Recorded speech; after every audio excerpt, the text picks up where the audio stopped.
السلام عليكم ورحمة الله وبركاته. الحمد لله نحمده ونستعينه ونستغفره ونؤمن به ونتوكل عليه ونعوذ بالله من شرور أنفسنا ومن سيئات أعمالنا. من يهده الله فلا مضل له ومن يضلل فلا هادي له.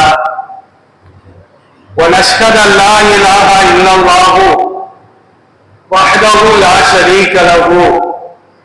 ونشهد أن سيدنا محمدا عبده ورسوله. أما بعد، فقد قال الله تبارك وتعالى في محكم التنزيل والفرقان المجيد: أعوذ بالله من الشيطان الرجيم. إن الله وملائكته يصلون على النبي يا أيها الذين آمنوا صلوا عليه وسلموا تسليما. اللهم صل على محمد وعلى آل محمد كما صليت على إبراهيم وعلى آل إبراهيم إنك حميد مجيد. اللهم بارك على محمد وعلى آل محمد كما باركت على إبراهيم وعلى آل إبراهيم إنك حميد مجيد. கணியத்திற்குரிய எல்லாமல்ல அல்லாஹ்வின் நல்லடியார்களே, பாசத்திற்குரிய இஸ்லாமிய பெரியோர்களே, அல்லாஹ்வுடைய மாபெரும் கிருபையினால் ஹிஜ்ரி 1448 ஆண்டினுடைய முதலாவது ஜுமாவிலே நாம் எல்லாம் ஒன்று கொள்கின்றோம். எல்லாம் அல்ல அல்லாஹ் ஜல்ல ஷானஹு தஆலா இந்த முஹர்ரம் மாதத்தையும் சங்கையான மொத்தம் 4 மாதங்களையும் மற்ற மாதங்களையும் கண்ணியப்படுத்தக்கூடிய நன்மக்களாக என்னையும் உங்களையும் நம் குடும்பத்தார்களையும் வருங்கால நம்முடைய சந்ததிகளையும் அல்லாஹ் ரப்பல் ஆலமீன் முழுமையாக ஆக்கி அருள் புரிவானாக. கண்ணியத்திற்குரிய அல்லாஹ்வின் நல்லடியார்களே, அல்லாஹ்வுடைய மாபெரும் கிருபையினால் உலகளாவிய அளவிற்கு வாழக்கூடிய இஸ்லாமிய சமுதாயத்தை சார்ந்தவர்கள் இறையல்லமாம் திரு காபாவை ஹஜ்ஜி செய்வதற்காக சென்று தாயகம் திரும்பக்கூடிய ஒரு அற்புதமான காட்சியினை நாம் கண்கூடாக பார்த்து வருகின்றோம். நம்முடைய பகுதிகளில் இருந்து ஹஜ்ஜி செய்வதற்காக சென்றிருக்கின்ற ஹாஜிகளில் பலர் தாயகம் திரும்பினாலும் கூட இன்னும் சில நாட்களிலே தாயகம் திரும்புவதற்கு தயாராக இருக்கிறார்கள் என்பதையும் நாம் எல்லாம் எண்ணி பார்க்கின்றோம். இந்த சமுதாயத்திலே யாருக்கு மரியாதை இருக்கிறதோ இல்லையோ, 2 சாராருக்கு இஸ்லாமிய சமூகத்திலே மதிப்பும் மரியாதையும் கண்ணியமும் இருப்பதை நாம் கண்கூடாக பார்த்து வருகின்றோம். அந்த 2 சாரார்களில் ஒரு சாரார் யார்? உலக பொதுமறையாம் அல் குர்ஆனையும் நபிகள் நாயகம் ஸல்லல்லாஹு அலைஹி வஸல்லம் அவர்களின் வரலாறுகளையும் ஹதீசுகளையும் இஸ்லாமிய மார்க்க சட்டதிட்டங்களையும் முறையாக கற்று மக்களுக்கு கற்றுக் கொடுக்கின்ற மார்க்க அறிஞர்கள். இவர்களுக்கும் சமுதாயத்திலே மதிப்பும் மரியாதையும் கண்ணியமும் இருப்பதை இன்றைக்கு நாம் கண்கூடாக பார்த்து வருகின்றோம். 2வது சாரார் யார் என்றால், இறையல்லமாம் திரு காபாவை ஹஜ்ஜி செய்து வந்த ஹாஜிகள். இந்த 2 சாராருக்கும் சமுதாயத்திலே சமுதாய மக்களால் அவர்களுக்கு மதிப்பும் மரியாதையும் கிடைத்து வருவதை கண்கூடாக நாம் பார்த்து வருகின்றோம். வீட்டினுடைய நிகழ்ச்சிகள் எதுவாக இருந்தாலும் கூட ஆலிம் வரட்டும், ஹாஜியார் வரட்டும் என்று சொல்லி அவர்களுக்காக வந்திருப்பவர்களை எல்லாம் காக்க வைக்கக்கூடிய ஒரு காட்சியையும் இன்றைக்கு நாம் பரவலாக பார்த்து வருகின்றோம். அவ்வாறு அவர்களுக்காக மற்றவர்களை காக்க வைக்கலாமா, வைப்பது கூடாதா என்பதை பற்றி நாம் பேச வரவில்லை. ஆனால் இந்த இரண்டு சாராருக்கும் சமுதாயத்திலே மதிப்பும் மரியாதையும் சமுதாய மக்களால் வழங்கப்பட்டு வருவதை கண்கூடாக நாம் பார்த்து வருகின்றோம். ஹாஜிகளுக்கு ஏன் அவ்வளவு பெரிய மரியாதை, அதை நாம் சிந்தித்து பார்க்க வேண்டும். ஒவ்வொரு ஹாஜியார்களும் இறைவனால் தங்களுக்கு வழங்கப்பட்ட கண்ணியத்தை, அல்லாஹ்வினால் தரப்பட்ட மரியாதையை அவர்கள் விளங்கி ஒரு ஹாஜிக்குரிய தன்மையோடு அவர்கள் நடக்க வேண்டும். அல் குர்ஆனிலும் அல் ஹதீஸிலும் ஹாஜிகளுடைய சிறப்புகளை இறைவனும் இறைத்தூதரும் மறைமுகமாக தெளிவாக சொல்லி காட்டுகின்றார்கள்.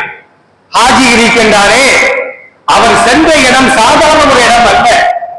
இறையல்லமாம் திரு காபாவிற்கு அவர் சென்றிருக்கின்றார். மக்கமா நகருக்கு சென்றிருக்கின்றார். மக்கா நகர் எப்படிப்பட்ட ஊர்? நபிகள் நாயகம் ஸல்லல்லாஹு அலைஹி வஸல்லம் அவர்கள் பிறந்து வளர்ந்து நபியாக ஆக்கப்பட்ட ஒரு ஊர். அது மாத்திரமல்ல, ஏக இறைவனை வணங்குவதற்காக முதலாக எழுப்பப்பட்ட ஆலயம் இருக்கின்ற ஊர்தான் புனித மக்கமா நகர். பரக்கத் செய்யப்பட்ட ஒரு பூமி என்பதாக அல்லாஹ் அல் குர்ஆனிலே சொல்லி காட்டுகின்றார். அது மாத்திரமல்ல, உலக மக்களுக்கெல்லாம் நேர்வழி காட்டக்கூடிய கட்டிடம் காபா என்பதாக அல் குர்ஆனிலே அல்லாஹ் சொல்லுகின்றார். திருக்குர்ஆனுடைய 3வது அத்தியாயம் 96வது வசனத்தை நாம் திறந்து பார்க்கின்றோம். இன்ன அவ்வள பைத்தில் உலிஅலின் நாசி லல்லதி பி பக்கத்த முபாரக்கன் வ ஹுதன் லில் ஆலமீன். அகில உலக மக்களுக்கும் நேர்வழி காட்டக்கூடிய பரக்கத்தான காபா இருக்கின்ற ஊருதான், அந்த காபா தான் முதல் ஆலயம் என்று இந்த வசனத்திலே அல்லாஹ் சொல்கின்றாரே. அப்படிப்பட்ட மக்காவிற்கு சென்று வந்தவர்கள் தான் இந்த ஆஜிகள். ஆஜிகளே, சபையில் அமர்ந்திருக்கின்ற ஆஜிகளே, உங்கள் மரியாதையை நீங்கள் முதலில் வழங்க வேண்டும். அந்த மரியாதையின் அடிப்படையிலே ஆஜிகள் தங்கள் வாழ்க்கையை அமைத்துக் கொண்டால் சமுதாயம் உங்களை மதிக்கும். சமுதாயம் ஹஜ்ஜிக்கு சென்று வந்தவர்களை, மார்க்க ஞானம் கற்றவர்களை உன்னிப்பாக கவனிக்கும். ஆலிம்சா என்ன பண்றாரு, ஹாஜியார் என்ன பண்றாரு என்று உன்னிப்பாக அந்த கவனம் எல்லாம் ஆலிம்கள் மீதும் ஹாஜியார்கள் மீதும் செலுத்தப்படுவதை இன்றைக்கு நாம் கண்கூடாக பார்த்து வருகின்றோம். மக்கா மாத்திரம் அல்ல, நபிகள் நாயகம் ஸல்லல்லாஹு அலைஹி வஸல்லம் அவர்கள் அடங்கப்பட்டிருக்கின்ற மதீனா நகரத்திற்கு நீங்கள் சென்று வந்திருக்கின்றீர்கள். பெருமானாருடைய ரவுலாவிற்கு முன்னால் நின்று கொண்டு பெருமானாருக்கு சலாம் சொன்ன பெருமை உங்களுக்கு மட்டும்தான் அது கிடைத்திருக்கின்றது. மக்கா மதீனா எப்படிப்பட்ட ஊர் தெரியுமா? மறுமை நாள் ஆகிரத்துல தஜ்ஜால் அப்படிங்கிற ஒரு அதிசய மனிதன் உலகத்திற்கு வருவான். அவன் ஏற்கனவே படைக்கப்பட்டு விட்டான். பெருமானார் ஸல்லல்லாஹு அலைஹி வஸல்லம் சொல்வார்கள், தஜ்ஜால் படைக்கப்பட்டு மனிதனுடைய புலன்களுக்கு அப்பாற்பட்ட இந்த பூமியில ஒரு இடத்தில் அவன் இருக்கிறான். என்னதான் அமெரிக்காக்காரங்க சேட்டலைட்லாம் போட்டு தேடுறாங்க, என்னமெல்லாமோ கருவிகளை வச்சு தேடுனாங்க, அவன் இருக்கிற இடம் யாருக்கும் தெரியல. ஏன் அப்படின்னா இந்தியா நாட்டுக்காரங்க மறைச்சு வைக்கல, ஜப்பான் நாட்டுக்காரங்க மறைச்சு வைக்கல, அல்லாஹ் அதை மறைத்து வைத்திருக்கிறார். அல்லாஹ் மறைத்து வைத்த ஒரே காரணத்திற்காக தஜ்ஜால் அவர் இருக்கின்ற இடம் உலகத்துல யாருக்கும் தெரியாது. மறுமை நாள் நெருங்க நெருங்க அந்த தஜ்ஜால் உலகத்திற்கு வருவான், ஊருக்குள்ளால் வருவான், எல்லா நாடுகளுக்கும் செல்வான். ஆனா 2 ஊர்களுக்கு மட்டும் அவனால் செல்ல முடியாது. சவுதிக்கு போவான், ஆனா மக்காவிற்குள்ளால் நுழைய முடியாது, மதீனாவிற்குள்ளால் நுழைய முடியாது. அந்த மக்காவுடைய வாசல்களிலும் மதீனாவுடைய வாசல்களிலும் அவனை தடுத்து நிறுத்துவதற்காக சில வானவர்கள் அல்லாஹ்வினால் நியமிக்கப்பட்டிருப்பார்கள். அந்த 2 ஊருக்குள்ளாக மட்டும் அவனால் நுழைய முடியாது என்று பெருமானார் எந்த 2 ஊரை கண்ணியமான ஊர் என்று சொன்னார்களோ அந்த ஊருக்கு சென்று வந்தவர்கள் தான் இந்த கண்ணியமான ஆட்சிகள் என்பதை நாம் விளங்கி வைத்துக் கொள்ள வேண்டும். மினா என்று சொல்லப்படுகின்ற இடத்திற்கு சென்றார்கள், முஸ்தலிஃபாவிற்கு சென்றார்கள், அரஃபாவிலே தங்கினார்கள். மஸ்ஜிதுல் கிப்லத்தை அப்படிங்க 2 கிப்லா பள்ளிவாசல் இருக்கின்ற மக்காவிற்கு அருகிலே பெருமானார் ஸல்லல்லாஹு அலைஹி வஸல்லம் அவர்களுக்கு அல்லாஹ் தொழுகையை கடமையாக்கி புதியதுல மேற்கு நோக்கி நாம தொழுகல, கிழக்கு நோக்கி தான் தொழுது கொண்டிருந்தார்கள். 17 மாதங்கள் அவங்களுக்கு கிப்லா எது அப்படின்னா கிழக்கு திசைதான். பெருமானார் ஸல்லல்லாஹு அலைஹி வஸல்லம் அவர்கள் தொழுகைக்காக தக்பீர் கட்டிவிட்டால் வானத்தை பார்த்து கொண்டே இருப்பார்களா? அல்லாஹ்வுடைய கட்டளை வராதா? மக்காவை நோக்கி மக்காவை கிப்லாவாக ஆக்கி மேற்கு திசையை நோக்கி தொழுகும்படி அல்லாஹ்வுடைய கட்டளை வராதா என்று அவர்கள் எதிர்பார்த்துக் கொண்டே இருப்பார்கள். மஸ்ஜிது கிப்லத்தையில லுஹரோ அல்லது அஸரோ தொழுகை நடத்தி கொண்டிருக்கின்ற பொழுது 2வது ரக்காத்துல பெருமானாருக்கு ஒரு வசனம் இறங்குகின்றது.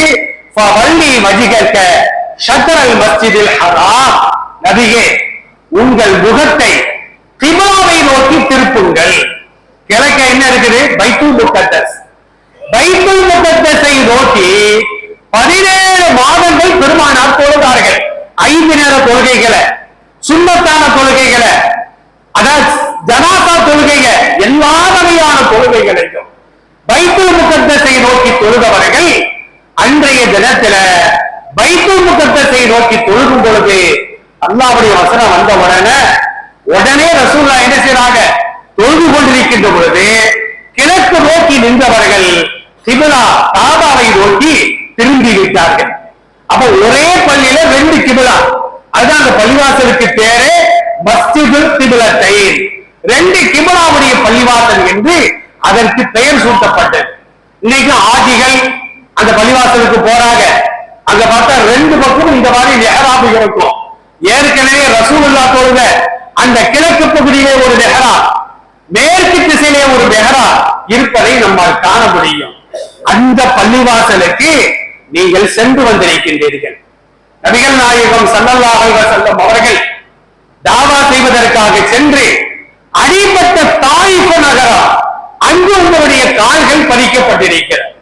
அப்ப புண்ணியமான நகரங்களுக்கெல்லாம் நீங்கள் சென்று வந்த காரணத்தினால் சமுதாய மக்களின் உள்ளத்துல ஹாஜியார்னா ஒரு மரியாதை, ஹாஜியார்னா ஒரு கண்ணியம் அப்படிங்கிற ஒரு பார்வையை அல்லாஹ் சமுதாய மக்களுடைய உள்ளத்துல நிரந்தர போட்டிருக்கிறார் என்பதை ஹாஜிகள் சிந்தித்து பார்க்க வேண்டும்.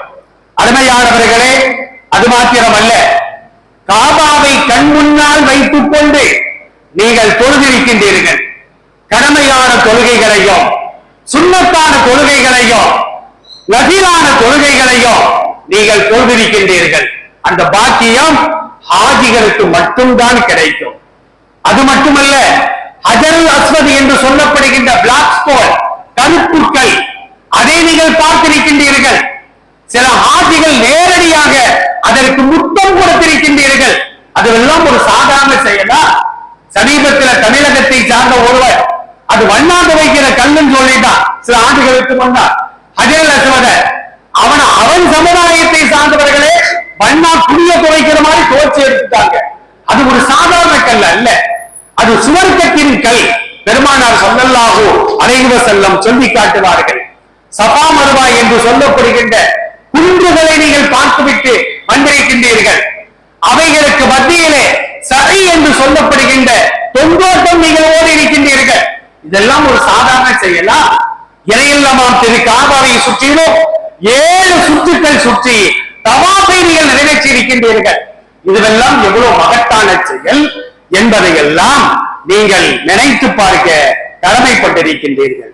அருமையானவர்களே, அல்லாஹ் ரப்பல் ஆலமீனும் நபிகள் நாயகம் ஸல்லல்லாஹு அலைஹி வஸல்லம் அவர்களும் மக்காவை பற்றி, மதீனாவை பற்றி, மினாவை பற்றி, முஸ்தலிஃபாவை பற்றி, அதே நேரத்தில் அரஃபாவை பற்றி, ஜன்னத்துல் பகீ என்று சொல்லப்படுகின்ற சஹாபாக்கள் அடக்கம் செய்யப்பட்ட ரசூலுல்லாஹ்வுடைய மனைவிமார்கள் அடக்கம் செய்யப்பட்ட அந்த கபருக்கு நீங்கள் சென்று வந்திருக்கின்றீர்கள். அதெல்லாம் ஒரு சாதாரண காரியமா? சஹாபாக்களை நேரடியா நம்ம பார்க்கல, அவங்க அடங்கி இருக்கின்ற இடத்தையாவது. ஹம்ஸா ரலியல்லாஹு அன்ஹு எவ்வளவு பெரிய ஒரு சஹாபி, உஹது யுத்தத்திலே ஷஹீதாக்கப்பட்டார்களே, அவர்களின் மக்பரா, அவர்களின் அடக்கத்தலம், அதை காணக்கூடிய காட்சி இந்த ஆஜிகளுக்குத்தான் கிடைத்திருக்கின்றது. அருமையானவர்களே, இஸ்லாம் வாழ்வதா வீழ்வதா என்ற சந்தேகம் எழுகின்ற பொழுது அது வாழ்ந்துதான் ஆக வேண்டும், வளர்ந்துதான் ஆக வேண்டும், அது பரிபூர்ணம் அடைந்து ஆக வேண்டும். அல்லாஹ்வுடைய முடிவு, அந்த முடிவுக்கு அல்லாஹ் முடிவு சொன்ன ஒரு போர் தான் ஹிஜ்ரி 2ஆம் ஆண்டு நடைபெற்ற பத்ர் களம். அந்த பத்ர் களத்தில் உங்கள் புனிதமான கால்களை நீங்கள் பதித்திருக்கின்றீர்கள். இவ்வளவு சங்கைகள் அல்லாஹ் உங்களுக்கு வழங்கி இருக்கின்றார். நபிகள் நாயகம் ஸல்லல்லாஹு அலைஹி வஸல்லம் அவர்களுக்கு அல்லாஹ் சொல்கின்றான் பாருங்கள், 2வது அத்தியாயம் 115வது வசனத்துல, வஐனமா துவல்லு ஃபஸம்ம வஜ்ஹுல்லாஹ். கிப்லாவை நோக்கி தான் நம்ம தொழுகணும். திருக்குர்ஆனுடைய பல இடங்களிலே அல்லாஹ் சொல்வார். திருக்குர்ஆனுடைய 2வது அத்தியாயம் சூரத்துல் பக்ரால 150வது வசனத்திலே அல்லாஹ் சொல்வான், வமின் ஹைசு கரஜித, நீங்கள் எங்கிருந்து புறப்பட்டாலும் ஃபவல்லி வஜ்ஹக ஷத்ரல் மஸ்ஜிதில் ஹராம். வீட்டுல இருந்து புறப்பட்டாலும் சரிதான், பள்ளிவாசல் வந்து வீட்டுக்கு போனாலும் சரிதான், இந்தியாவுக்கு ஜப்பானுக்கு போனாலும் சரிதான், நம்ம மேற்கு நோக்கி தொழுகல. சில சகோதர சமுதாயத்தை சார்ந்தவர்கள் அல்லாஹ்வை மட்டும்தான் நீங்க வணங்கணும்னு சொல்றீங்க, அது என்ன திசையை நோக்கி நீங்க தொழுகிறீங்கள, மேற்கு திசையை நோக்கி தொழுகிறீங்கள அப்படின்னு ஒரு சந்தேகத்தை கிளப்புவார்கள். நம்ம ஆளுகளும் விவரம் தெரியாம ஆமா நாம மேற்கதான் வழங்கிட்டு இருக்கிறோம் அப்படின்னு சொல்லுவாங்க. நாம திசையை வணங்கல, நாம இந்திய திருநாடு காபத்துல்லாஹ்விற்கு மேற்கு திசையில இருக்குது, அதனால கிழக்கு திசையில இருக்குது, அதனால நம்ம மேற்கு நோக்கி தொழுகிறோம். மேற்கு திசையில் உள்ளவர்களுக்கு கிபிலா எது அப்படின்னா அவங்க காபத்துல்லாஹ்வை முன்னோக்கிறதா இருந்தா கிழக்கு நோக்கி அவங்க தொழுகணும். வடக்கு திசையில உள்ளவங்களுக்கு கிபிலா எது அப்படின்னா அவங்க தெற்கு நோக்கி தொழுவாங்க. தெற்கிலே வாழக்கூடியவர்கள் வடக்கு நோக்கி தொழுவார்கள். காபத்துல்லாஹ் சதுரமான ஒரு கட்டிடம், உலகத்தினுடைய மைய பகுதியிலே அது இருக்கிறது. அப்ப 4 பகுதியிலே வாழக்கூடியவர்கள், தெற்கில் வாழக்கூடியவர்கள் வடக்கு நோக்கியும், வடக்கிலே வாழக்கூடியவர்கள் தெற்கு நோக்கியும், கிழக்கே வாழக்கூடிய நாம் மேற்கு நோக்கியும், மேற்கே வாழக்கூடியவர்கள் கிழக்கு நோக்கியும் அவர்கள் சொல்வார்கள். நாம குறிக்கோள் என்ன? நமக்கு திசை கணக்கல்ல, நாம யாரை எதை முன்னோக்குகின்றோம்? அல்லாஹ்வின் கட்டளை காபத்துல்லாஹ்வை நோக்கி நாம் தொழுகிறோம். இதுதான் உண்மை என்பதாக உலக புலவரையாம் அல் குர்ஆன் நமக்கு தெளிவுபடுத்தி காட்டுகின்றது. அப்ப எங்கு இருந்தாலும் நாம கிபிலாவை நோக்கித்தான் தொழுக வேண்டும். கிபிலா இதுதான் தெரிஞ்சு ஒருத்த கிபிலா அல்லாத திசையை நோக்கி தொழுதா அந்த தொழுகை சேராது, அது தொழுகையே அல்ல என்று அல்லாஹ் ரப்பல் ஆலமீனும் நபிகள் நாயகம் ஸல்லல்லாஹு அலைஹி வஸல்லம் அவர்களும் நமக்கு தெளிவாக சொல்லி காட்டுவார்கள். காபத்துல்லாஹ் என்பது அல்லாஹ்வுடைய மார்க்கத்தின் அடையாள சின்னம். அதை நாம் சங்கைப்படுத்த வேண்டும். சங்கைப்படுத்துவதுனா என்ன? சிலவே வீட்டுல வந்து காபத்துல்லாஹ் படத்தை பிரேம் போட்டு வச்சு அதுக்கு பூமாலையை போட்டு ஊதுபத்தியை கொளுத்தி ஹஜ்ஜிக்கு போறதுக்கு வாய்ப்பு இருக்கும். ஒரு ஹஜ்ஜிக்கு போக மாட்டாரு. ஏன்னு கேட்டா காபத்துல்லாஹ் எங்க வீட்டுக்குள்ளாதான் இருக்கு, நான் அதுக்கு முன்னாடி துவா செய்வேன். இது சங்கை அல்ல. சங்கை என்று சொன்னால் நேரடியா போய் காபத்துல்லாஹ் பார்க்கணும், அதை தவாப்பு செய்யணும். இதுதான் அதற்கு சங்கை செய்தல். அத ஹாஜிகள் செஞ்சிருக்கிறாங்க. வமையு அல்லிம் ஷாயிரல்லாஹி ஃபஇன்னஹா மின் தக்வல் குலூப். அல்லாஹ் சொல்லுகின்றார், அல்லாஹ்வுடைய மார்க்கத்தின் அடையாள சின்னங்களை ஒருவர் சங்கை செய்தார் அது இறையச்சத்தின் அடையாளம். ஹாஜிகள் எல்லோருமே சங்கை செய்திருப்பார்கள். அவர்கள் எல்லோருமே சங்கையானவர்கள், இறையச்சம் உள்ளவர்கள் என்று அல்லாஹ் ரப்பல் ஆலமீன் இந்த வசனத்தின் மூலமாக சொல்லி காட்டுகின்றார். ஹஜ்ஜினுடைய முக்கியமான நிபந்தனை என்ன தெரியுமா? காபத்துல்லாவை தவாஃப் செய்யணும். காபத்துல்லாவை 7 முறை சுற்ற வேண்டும். 7 முறை சுற்றுவதற்கு பெயர்தான் ஒரு தவாஃப். அல்லாஹ் சொல்வான், வல் யத்தவஃபு பில் பைத்தில் அத்தீக், பழமையான இந்த வீட்டை அவர்கள் தவாஃப் செய்யட்டும். உலகத்திலே தவாஃப் செய்வதற்கு ஏற்ற இடம் நம்ம தாய் அல்ல, நம்முடைய கபறுகள் அல்ல, இறையில்லமாம் திரு காபாவை மட்டும்தான் தவாஃப் செய்வதற்கு மார்க்கத்தில் ஒவ்வொருவருக்கும் அது அதிகாரம் உண்டே தவிர, காபத்துள்ள அல்லாத அது மரமாக இருக்கட்டும், கபராக இருக்கட்டும், வேறு எந்த இளவாக இருக்கட்டும், அதை தவாஃப் செய்வதற்கு மார்க்கத்தில் யாருக்கும் அதிகாரம் கிடையாது என்பதை அல் குர்ஆனும் அல் ஹதீஸும் நமக்கு தெளிவாக சொல்லி காட்டுகிறது. ஹாஜிகள் இருக்கிறாங்களே, மக்காவுக்கு நம்ம போனோம் அப்படின்னா மற்ற அமல்கள் செய்வதை விட கடமையான அமல்களை செய்துவிட்டு தவாஃபுகளைத்தான் அதிகமாக நாம் செய்ய வேண்டும். ஏன்னா தவாஃபு காபத்துல்லாவை தவிர வேறு எங்குமே கிடையாது. காபத்துல்லா மாதிரி ஒரு கட்டடத்தை வச்சுக்கிட்டு நாம தவாஃப் செய்ய முடியுமானா அது ஷிர்கா போகிறோம். அது கூடாது, மார்க்கத்தில் அனுமதிக்கப்பட்ட காரியம் அல்ல. அப்ப தவாஃப் செய்வதற்கு ஏற்ற இடம் காபத்துல்லா மட்டும்தான். அப்துல்லா இப்னு உமர் ரலியல்லாஹு அன்ஹுமா ஒரு செய்தியை சொல்லி காட்டுவார்கள். திருமதியில 959வது செய்தியாக பதிவு செய்யப்படுகிறது. மன் தாஃப பி காதல் பைத்தி உஸ்புஅன் ஃபஅஹஸாஹு கான கஈத்தி ரகபத்தின். பெருமானார் ஸல்லல்லாஹு அலைஹி வஸல்லம் சொல்வார்கள், இறையில்லமாம் திரு காபாவை ஒருவர் நன்மையை நாடி 7 சுற்றுக்கள் சுற்றுவாரேயானால் ஒரு அடிமையை உரிமை விட்ட நன்மை அவருக்கு எழுதப்படும். ஒரு அடிமை உரிமை எவ்வளவு ரேட் ஆகும்? அரபு நாடுகள்ல லட்சக்கணக்கான ரூபாய். ஒரு அடிமையை விலை கொடுத்து வாங்கி அவரை சுதந்திரமானவரை ஆக்கிவிட்டால் என்ன நன்மை கிடைக்குமோ அந்த நன்மை ஒரு ஒரு சுற்றுக்கல்ல 7 சுற்றுக்கள் சுற்ற வேண்டும். அந்த 7 சுற்றுக்கள் சுற்றினால் ஒரு அடிமையை உரிமை விட்ட நன்மை. ஹாஜிகிட்ட கேட்டு பாருங்க, நான் 100 தவாஃப் செஞ்சேன், 200 தவாஃப் செஞ்சேன் என்று சொல்வார்கள். அப்ப 200 அடிமையை உரிமை விட்ட நன்மையை அல்லாஹ் அவருக்கு கொடுப்பான் என்பதை பெருமானார் ஸல்லல்லாஹு அலைஹி வஸல்லம் சொல்லிவிட்டு, அவர் எடுத்து வைக்கின்ற ஒவ்வொரு எட்டிற்கும் அல்லாஹ் ஒரு பாவத்தை மன்னித்தார், ஒரு அந்தஸ்தை உயர்த்தினார் என்று பெருமானார் ஸல்லல்லாஹு அலைஹி வஸல்லம் இந்த ஹதீஸின் மூலமாக நமக்கு சொல்லி காட்டுகிறார்கள். அருமையானவர்களே, கருப்புக்கள் அப்படின்னா காபாவுடைய 4 மூலையில ஒரு மூலை, ருக்குனை ஹிந்துன்னு சொல்லுவாங்க. அந்த மூலை தான் இந்தியாவை நோக்கி இருக்கு. அந்த மூலையில தான் இந்த சுவனத்துக்கள் கருப்புக்கள் பதிக்கப்பட்டிருக்கிற புறா முட்டை போல இருக்கும். அது எல்லாமே கல் அல்ல, ஹஜ்ருல் அஸ்வத் கல் அல்ல. மேல தெரிவதெல்லாம் வெள்ளியினால் செய்யப்பட்டு ஒரு சட்டத்தை பொருத்தி இருப்பார்கள்.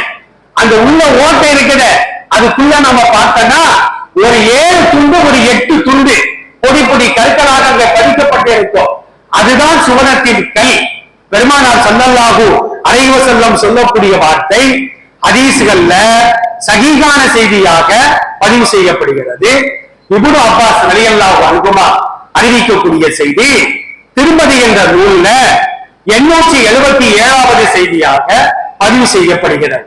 நஸலல் ஹஜருல் அஸ்வத், அதென்ன சொல்றா கருப்புக்கள் இறங்கியது மினல் ஜன்னா, சொர்க்கத்திலிருந்து இறங்கியது. அது யார் கொண்டு வந்தா, எப்படி இறங்குச்சு, அதெல்லாம் ஹதீஸ்ல இல்ல. பிறகுதான் ரசூலுல்லாஹ் சொல்லிவிட்டு அடுத்து சொல்றாங்க, வஹுவ அஷத்து பயானன் மினல் லபன், பாலை விட தூய்மையான வெள்ளையாக அது காட்சி தந்தது. மனிதர்கள் செய்யக்கூடிய பாவங்கள் தான் அந்த கல்லை கருப்பாக மாற்றிவிட்டது. அது பூமிக்கு வரும்போது வெள்ளையாக இருந்துச்சு. ஆனா மனிதர்கள் செய்யக்கூடிய பாவம், பாவிகள் அதை முத்தமிட்டு அந்த கல் கருப்பாக மாறிவிட்டது என்று நபிகள் நாயகம் ஸல்லல்லாஹு அலைஹி வஸல்லம் சொல்லி காட்டுவார்கள். இந்த கல் என்ன செய்யும் தெரியுமா? அந்த கல்லை யாரெல்லாம் முத்தமிட்டார்களோ, ஒரு காலகட்டத்துல ஒரு 50 ஆண்டுகளுக்கு முன்னால் சென்ற ஆட்சிகள் எல்லாம் நேரடியாவே முத்தம் கொடுத்தாங்க. ஆனா இன்னைக்கு முத்தம்லாம் கொடுக்க முடியாது. முத்தம் கொடுக்கலாம் போன ஜனாசாதான் லாபம். அத கல் பக்கம் நெருங்கவே முடியாது. அப்ப ரசூல்லா அதுக்கு ஒரு வழிமுறையை சொல்லி காட்டினாங்க. தவாப்பு செய்வது ரசூல்லா என்ன செய்வாங்கன்னா, ஒட்டகத்தில் அமர்ந்து கொண்டு ஹஜர் அஸ்வதான வலதுகையை இப்படி நீட்டுவார்கள். நீட்டி தன்னுடைய கையிலே முத்தமிட்டுக் கொள்வார்கள். முத்தமிடுகின்ற நேரத்துல சப்தம் இல்லாமல் முத்தமிட வேண்டும். அதையும் ரசூல்லா கற்றுத்தராங்க. இன்னைக்குள்ள ஆட்சிகள்லாம் இப்ப நாங்கெல்லாம் ஊராவிற்கு சென்றிருக்கின்ற பொழுது 100 மீட்டர் 200 மீட்டருக்கு கீழே நாங்கெல்லாம் தவாப்பு செஞ்சோம். ஏன்னா பக்கத்துல போனா அவ்வளவுதான், நம்மளை நெருக்கி சாகடிச்சிருவாங்க. அப்ப தூரமாக இருந்து கொண்டு கையை இப்படி உயர்த்தி அந்த கையிலே முத்தமிட வேண்டும் என்பதாக பெருமானார் ஸல்லல்லாஹு அலைஹி வஸல்லம் சொன்னார்கள். சரி, அந்த கல்லை முத்தமிட்டதுனால இந்த கல்லுக்கு அல்லாஹ் பேசக்கூடிய தன்மையை கொடுப்பார். ஹதீஸ்கள்ல வருகிறது. அஹ்மதுல 2398வது செய்தியாக பதிவு செய்யப்படுகிறது. இன்னலை ஆதிகள் ஹஜரி, இந்த கல்லுக்கு விசானன் ஒரு நாக்கு, ஒசபத்தை 2 உதடு, பேசுவதற்கு நாக்கும் தேவை, உதடும் தேவை. உதடு இல்லைன்னு வச்சுக்குவோம் பேச முடியாது, நாக்கு இல்லைன்னு வச்சுக்குவோம் பேச முடியாது. அதான் அந்த அல்லாஹ் என்ன செய்யறான் அப்படின்னா, அந்த கல்லுக்கு ஒரு நாக்கை கொடுக்கின்றார். திருக்குறான்ல அல்லாஹ் சொல்வான், வலிசானன் வசபத்தை, மனிதனுக்கு ஒரு நாக்கையும் 2 உதடையும் கொடுத்தோம். நல்லவன 2 நாக்கு ஒரு உதவோட தரல, உங்க ஒரு நாட்டிலேயே நாம எவ்வளவோ பாவமான காரியங்களை பேசிக்கின்றோம். அல்லாஹ் ரசூலுல்லாஹ் சொல்றாங்க, யஷ்ஹது லிமன் இஸ்தலமஹு யௌமல் கியாமத்தி பிஹக்கின், யாரெல்லாம் தனக்கு புத்தம் கொடுத்தார்களோ, நேரடியாக அதை கையை காட்டி புத்தம் கொடுத்தார்களோ அவர்களுக்காக அது மறுமையிலே சாட்சி கூறும். யா அல்லாஹ், இவன் என்னை முத்தமிட்டான், இவனுக்கு நீ சுவர்க்கத்தை கொடு, இவன் பாவங்களை நீ மன்னித்து விடு என்று அந்த கல் சாட்சி சொல்லும் என்பதாக பெருமானார் ஸல்லல்லாஹு அலைஹி வஸல்லம் சொல்லி காட்டுவார்கள். அருமையானவர்களே, இந்த ஆட்சிகள் இருக்கிறாங்களே, சஃபா மர்வா அந்த குன்றுகளுக்கு மத்தியில 7 முறை அவர்கள் ஓடி இருக்கிறார்கள். அல்லாஹ் சொல்வான், இன்ன சஃபா வல் மர்வத மின் ஷஆயிரில்லாஹி, சஃபாவும் மர்வாவும் அல்லாஹ்வுடைய மார்க்கத்தின் அடையாள சின்னங்கள். ஹாஜர் அலைஹிஸ்ஸலாம் தனக்காக தன்னுடைய மகனுக்காக தண்ணீரை தேடி சஃபால ஏறுறாங்க, தண்ணீர் கிடைக்கல. மர்வால ஏறுறாங்க, தண்ணி கிடைக்கல. இப்படி 7 முறை ஓடுகிறார்கள். சஃபால ஆரம்பிச்சு மர்வால 7வது முறை. மர்வால இருந்து பார்த்தா இன்னைக்கு ஜம்சம் தண்ணீர் கிணறு இருக்கிற அந்த தண்ணி பொங்கி வருது.